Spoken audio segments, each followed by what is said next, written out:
Having trouble with your Acer Iconia One tablet or need to prepare it for a new user? This complete walkthrough shows you how to factory reset your device and restore it back to factory default settings.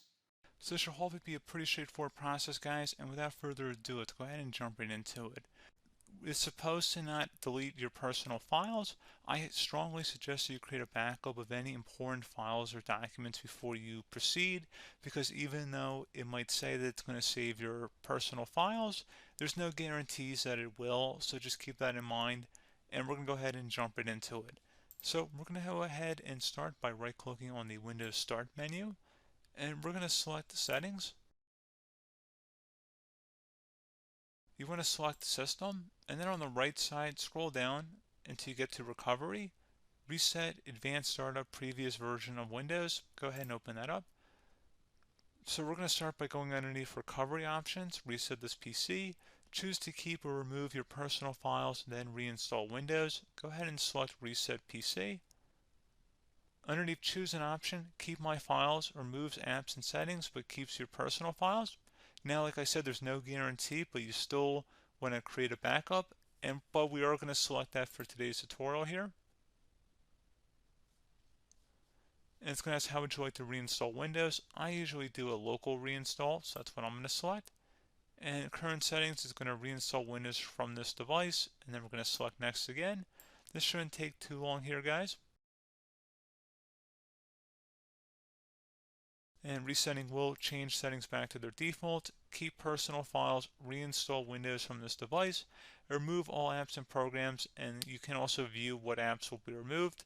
This will take some time and your PC will restart. These are the apps that will be removed, so take note of that. So you're definitely going to have to reinstall some stuff once it's done.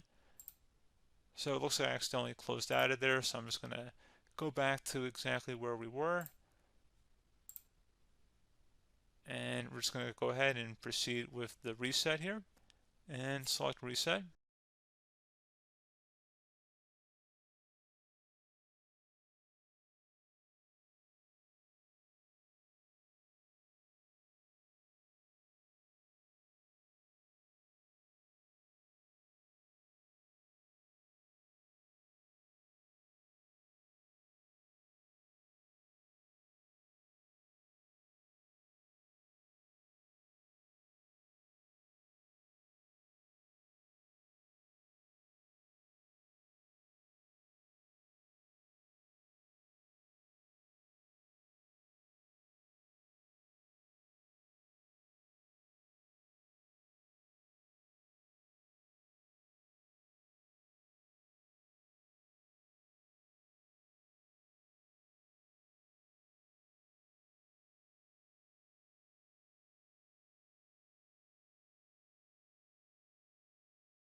And you can go ahead and install your applications, your programs, whatnot, create new user accounts, but Windows 11 has been reinstalled, a clean factory install.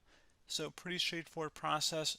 Now, if you did what I did and created a local user account, your Ethernet cable, or if you turned off your router, you're going to have to go ahead and turn that back on and then connect to your Wi-Fi network or Ethernet connection, whatever is your situation.